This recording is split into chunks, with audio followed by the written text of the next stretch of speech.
नमस्कार साथियों, 6 जून 2024 को यानी 3 दिन पहले हमने 7 बिंदु उठाए जिससे ये साबित होता था कि नीट एग्जाम में भारी गड़बड़ झाला है, विवाद है, शंकाएं हैं। एक्सपर्ट्स ने कहा, शिक्षाविदों ने कहा, विपक्ष ने कहा, पूरे देश ने कहा, पर नीट एग्जाम की गड़बड़ झाले को लेकर ना नेशनल टेस्टिंग एजेंसी एनटीए और ना मोदी सरकार के शिक्षा विभाग के कान पर जूं तक रेंगी।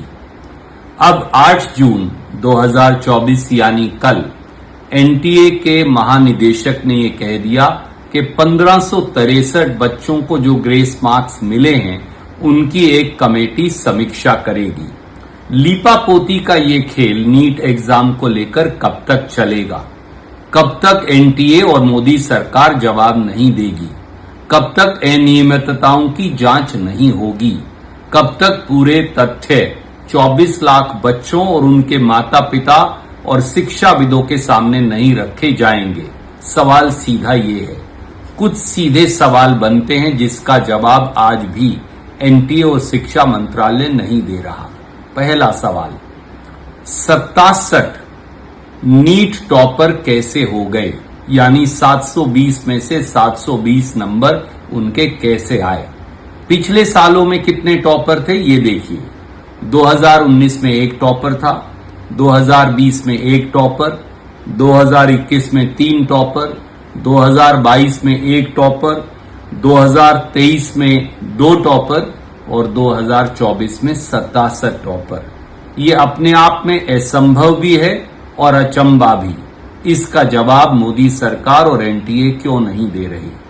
दूसरी बात, एनटीए की वरिष्ठ निदेशक डॉक्टर साधना पराशर ने स्वीकारा कि 2 तरह के ग्रेस मार्क्स दिए गए। नंबर 1, 13,373 बच्चों ने फिजिक्स में एटम के एग्जाम के ऑप्शन 1 और ऑप्शन 2 को लेकर सवाल उठाया और दोनों जवाब सही बताए। अब ये कह रहे हैं कि दोनों ही सही थे इसलिए दोनों के ग्रेस मार्क्स दिए। और दूसरा ग्रेस मार्क्स देने का कारण बना कि अगर कहीं पेपर लेट हो गया, देरी हो गई एग्जाम के अंदर या गलत पेपर दिया तो उन सारे बच्चों को भी ग्रेस मार्क्स दे दिए। नतीजा ये हुआ कि 67 टॉपर बन गए हैं। अब नीट का जो एग्जाम है वो professional entrance exam system of elimination पर आधारित है। ऐसे में ग्रेस मार्क्स दिए ही नहीं जा सकते, तो एनटीए और मोदी सरकार जवाब क्यों नहीं दे रही? तीसरा, नीट एग्जाम के दौरान समय खराब को लेकर भी 4 अलग अलग तरीकों से ग्रेस मार्क्स दिए। पहला तरीका एनटीए के मुताबिक था, वो 6 सेंटर छत्तीसगढ़ में दंतेवाड़ा व बलौदा बाजार, गुजरात में सूरत, चंडीगढ़, मेघालय और हरियाणा में बहादुरगढ़, 1563 बच्चों को गलत पेपर बांट दिया। उनका तो ये कहना है कि इनको हमने ग्रेस मार्क्स दिए और वो भी अलग अलग मापदंडों पर दिए। बहादुरगढ़ में तो हरदयाल पब्लिक स्कूल में दोनों पेपर बांट दिए और बच्चों को कहा दोनों पेपर करो, बाद में एक पेपर वापस ले लिया। दूसरा तरीका था सवाई माधोपुर राजस्थान में, गलत पेपर बांट दिया पहले दिन, अगले दिन फिर नया पेपर लिया और उसके लिए 3 घंटे 20 मिनट दिए। तीसरा था जयपुर में राजस्थान में, वहां नीट पेपर 30 मिनट बाद बांटा और उसके लिए कोई दोबारा एक्स्ट्रा समय नहीं दिया। और चौथा तरीका अपनाया, कई ऐसे सेंटर हैं जहां एक्स्ट्रा समय दिया। अब इन चारों उदाहरणों से एक बात साफ है कि अनेकों अलग अलग सेंटर में अलग अलग समय दिया, अलग अलग पेपर लिया। कुछ पेपर अगले दिन लिए गए, कुछ पेपर उसी दिन लिए गए, कुछ में अतिरिक्त समय दिया, कुछ में कुछ समय दिया, कुछ में कुछ समय दिया। अब जब इतनी भारी अनियमितताएं हैं तो इस पूरे नीट एग्जाम को वैध ठहराने पर क्यों उतारू है मोदी सरकार?